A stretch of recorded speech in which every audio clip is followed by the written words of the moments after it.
ಓಂ ನಮಃ ಶಿವಾಯ. ಸ್ವಾಮಿ ಗುರುಗಚ್ಚ. ನನ್ನೆಲ್ಲ ಪ್ರೀತಿ ವೀಕ್ಷಕರಿಗೆ ಶಿವಾಮಿ ಕನ್ನಡ ಆಧ್ಯಾತ್ಮಿಕ ಚಾನೆಲ್ಗೆ ಸ್ವಾಗತ. 500 ವರ್ಷಗಳ ನಂತರ 5 ರಾಜಯೋಗ ಈ ರಾಶಿಗಳಿಗೆ ಅದೃಷ್ಟದ ಬಾಗಿಲು ತೆರೆಯಲಿದೆ. ಒಳ್ಳೆಯ ಕಾಲ ಬರಲಿದೆ. ಯಾವ ರಾಶಿಗೆ ಅನ್ನೋದನ್ನು ಹೇಳ್ತೇನೆ. ಅದಕ್ಕಿಂತ ಮುಂಚೆ ನನ್ನ ಚಾನಲನ್ನು ಸಬ್ಸ್ಕ್ರೈಬ್ ಮಾಡೋದನ್ನು ಮಾಡ್ತಿದ್ದರೆ ದಯವಿಟ್ಟು ಸಬ್ಸ್ಕ್ರೈಬ್ ಮಾಡಿ, ಫ್ರೀ ಆಗಿರುತ್ತೆ. ಹಾಗೆಯೇ ಲೈಕ್ ಮಾಡಿ, ಶೇರ್ ಮಾಡಿ, ಪ್ರೋತ್ಸಾಹಿಸಿ. ಆಧ್ಯಾತ್ಮಿಕ ಜ್ಯೋತಿಷಕ್ಕೆ ಸಂಬಂಧಪಟ್ಟ ಉಪಯುಕ್ತ ಮಾಹಿತಿ ಇರುವಂಥ ವಿಡಿಯೋವನ್ನು ಹಾಕ್ತಾ ಇರ್ತೇನೆ. ಹಾಗೆಯೇ ನಿಮ್ಮ ಏನು ವೈಯಕ್ತಿಕ ಸಮಸ್ಯೆ ಇದು ಮುಕ್ತವಾಗಿ ಕಮೆಂಟ್ ಬಾಕ್ಸಲ್ಲಿ ಕಮೆಂಟ್ ಹಾಕಿ ರಾಶಿ ನಕ್ಷತ್ರ ತಿಳಿಸಿ. ಒಂದು ವೇಳೆ ಗೊತ್ತಿಲ್ಲ ಅಂದರೆ ಡೇಟ್ ಆಫ್ ಬರ್ತನ್ನು ಮದಿಸಿ ರಾಶಿ ನಕ್ಷತ್ರವನ್ನು ಗುರುತಿಸಿ ಅದಕ್ಕೆ ತಕ್ಕ ಸೂಕ್ತ ಸುಲಭ ಪರಿಹಾರವನ್ನು ನಾನು ಅಲ್ಲಿ ಸೂಚಿಸ್ತೇನೆ. ಹಾಗೆ ಸಬ್ಸ್ಕ್ರೈಬ್ ಅಂತ ಒತ್ತುವಾಗ ಬೆಲ್ಲೈಕನ್ ಪ್ರೆಸ್ ಮಾಡೋದನ್ನು ಮರೆಯಬೇಡಿ. ಹಾಗೆಯೇ ನಿಮ್ಮ ಸಮಸ್ಯೆನ ಡೀಟೇಲ್ ಆಗಿ ಬರೆದು ಕಳಿಸಿ. ಒಂದು ವೇಳೆ ರಾಶಿ ನಕ್ಷತ್ರ, ಕೆಲವರಿಗೆ ರಾಶಿ ನಕ್ಷತ್ರ ಗೊತ್ತಿರೋದೆಲ್ಲ ಡೇಟ್ ಆಫ್ ಬರ್ತ್ ಮಾತ್ರ ಗೊತ್ತಿರೋಂಥವರು ಕೂಡ ಕೇಳಬಹುದು. ನಿಮ್ಮ ಸಮಸ್ಯೆಯನ್ನು ಡೀಟೇಲ್ ಆಗಿ ಬರೆದು ಜೊತೆಗೆ ರಾಶಿ ನಕ್ಷತ್ರವನ್ನು ಅಥವಾ ಡೇಟ್ ಆಫ್ ಬರ್ತನ್ನು ನಮೂದಿಸೋದನ್ನು ಮರೆಯಬೇಡಿ ಅಂತ ಹೇಳ್ತಾ, ನಾನು ನಿಮ್ಮ ಜೊತೆ ಯಾವತ್ತೂ ಇರ್ತೇನೆ. ನಾನು ನಂಬಿರುವ ಶಿವದೇವರ ಕುರುಬ ದೈವದ ಆಶೀರ್ವಾದನೂ ನನ್ನೆಲ್ಲ ಪ್ರೀತಿ ವೀಕ್ಷಕರ ಮೇಲೆ ಸದಾ ಇರುತ್ತೆ. ಹಾಗೆಯೇ ವಿಡಿಯೋ ನೋಡಿ ಲೈಕ್ ಮಾಡೋದನ್ನು ಮಾತ್ರ ದಯವಿಟ್ಟು ಮರೆಯಬೇಡಿ. ಹಾಗೆಯೇ ಶೇರ್ ಮಾಡಿ. ಹಾಗೆಯೇ ವೈದಿಕ ಜ್ಯೋತಿಷ್ಯದ ಪ್ರಕಾರ 500 ವರ್ಷಗಳ ನಂತರ 5 ರಾಜಯೋಗಗಳು ರೂಪುಗೊಳ್ಳುವಂಥದ್ದು. ಈ ಕಾರಣದಿಂದಾಗಿ 3 ರಾಶಿಯ ಜನರು ಉದ್ಯೋಗ ಮತ್ತು ವ್ಯವಹಾರದಲ್ಲಿ ಉತ್ತಮ ಯಶಸ್ಸನ್ನು ಪಡೆಯಬಹುದು. ಜ್ಯೋತಿಷ್ಯ ಶಾಸ್ತ್ರದ ಪ್ರಕಾರ ಗ್ರಹಗಳ ಸಂಚಾರ ಮಂಗಳಕರ ರಾಜಯೋಗವನ್ನು ರೂಪಿಸುವಂಥದ್ದು. 500 ವರ್ಷಗಳ ನಂತರ ಬುಧಾದಿತ್ಯ ರಾಜಯೋಗ, ಮಾಳವ್ಯ ರಾಜಯೋಗ, ಶಶ ರಾಜಯೋಗ, ಗಜಲಕ್ಷ್ಮಿ ರಾಜಯೋಗ ಮತ್ತು ಲಕ್ಷ್ಮೀನಾರಾಯಣ ರಾಜಯೋಗ ಎಂಬ 5 ರಾಜಯೋಗಗಳು ಒಟ್ಟಿಗೆ ರೂಪುಗೊಂಡಿರುವಂಥದ್ದು. ಈ ರಾಜಯೋಗದ ಪರಿಣಾಮ ಎಲ್ಲ ರಾಶಿಚಕ್ರ ಚಿಹ್ನೆಗಳ ಜನರು ಮೇಲೆ ಕಂಡುಬರುವಂಥದ್ದು. ಅದರ ಕೆಲವು ರಾಶಿಚಕ್ರ ಚಿಹ್ನೆಗಳಿಗೆ ಅದೃಷ್ಟವನ್ನು ತರುವಂಥದ್ದು.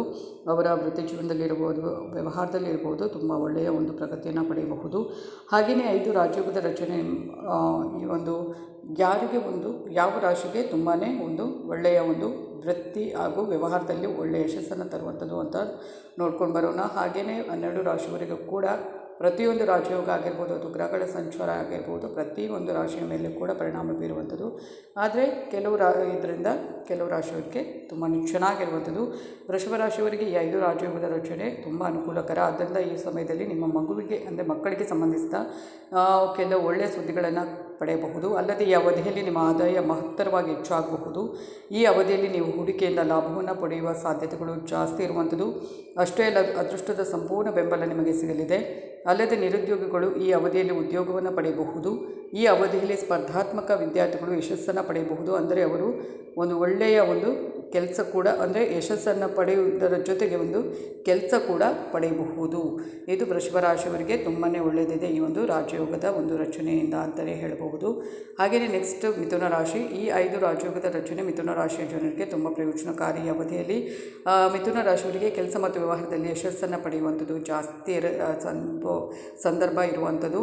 ಹಾಗೆಯೇ ಇದರ ಹೊರತಾಗಿ ನಿಮ್ಮ ಯೋಜಿತ ಯೋಜನೆಗಳಲ್ಲಿ ಕೆಲಸ ಮಾಡಲು ಸಮಯ ತುಂಬ ಒಳ್ಳೆಯದಾಗಿರುತ್ತೆ. ಈ ಅವಧಿಯಲ್ಲಿ ಪ್ರಾರಂಭಿಸಿದ ಕೆಲಸವು ಭವಿಷ್ಯದಲ್ಲಿ ಉತ್ತಮ ಫಲಿತಾಂಶಗಳನ್ನು ನೀಡುವಂಥದ್ದು. ಈ ಅವಧಿಯಲ್ಲಿ ನೀವು ಹೂಡಿಕೆಯಿಂದ ಲಾಭವನ್ನು ಪಡೆಯುವಂಥದ್ದು.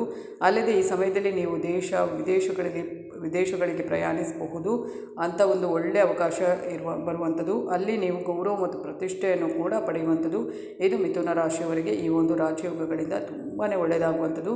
ಏನಾದರೂ ವಿದೇಶಗಳಿಗೆ ಹೋಗಲಿಕ್ಕೆ ನೀವೇನಾದರೂ ರೆಡಿ ಅಂದರೆ ಮನಸ್ಸು ಮಾಡಿದ್ದಿದ್ರೆ ಹೋದರೆ ಅದು ತುಂಬಾ ಅಲ್ಲಿ ಒಂದು ಒಳ್ಳೆಯ ಒಂದು ಗೌರವ ಪ್ರಯಾಣಿಸ್ಬೋದು ಮತ್ತು ಗೌರವ ಪ್ರತಿಷ್ಠೆ ಕೂಡ ನಿಮಗೆ ಒಲಿದು ಬರುವಂಥದ್ದು. ಹಾಗೆಯೇ ನೆಕ್ಸ್ಟ್ ನೋಡುವಂಥದ್ದು ಮಕರ ರಾಶಿ. ಮಕರ ರಾಶಿಗೆ ಈ 5 ರಾಜಯೋಗಗಳ ರಚನೆ ತುಂಬ ಮಂಗಳಕರ. ಈ ಅವಧಿಯಲ್ಲಿ ನೀವು ಕಾಲಕಾಲಕ್ಕೆ ಅನಿರೀಕ್ಷಿತ ಹಣದ ಲಾಭವನ್ನು ಪಡೆಯುವಂಥದ್ದು.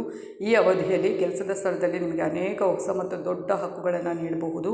ಉದ್ಯೋಗವನ್ನು ಹುಡುಕುತ್ತಿರುವ ಜನರು ಕೆಲವು ಉತ್ತಮ ಅವಕಾಶಗಳನ್ನು ಕೂಡ ಪಡೆಯಬಹುದಾಗಿದೆ. ಈ ಅವಧಿಯಲ್ಲಿ ನೀವು ಸಿಕ್ಕಿ ಹಾಕಿಕೊಂಡ ಹಣವನ್ನು ಕೂಡ ಪಡೆಯುವಂಥದ್ದು. ಇದು ನಿಮ್ಮ ಆರ್ಥಿಕ ಸ್ಥಿತಿಯನ್ನು ಬಲಪಡಿಸುವಂಥದ್ದು ಮತ್ತು ಈ ಸಮಯದಲ್ಲಿ ನೀವು ಭೌತಿಕ ಆನಂದವನ್ನು ಕೂಡ ಪಡೆಯುವಂಥದ್ದು.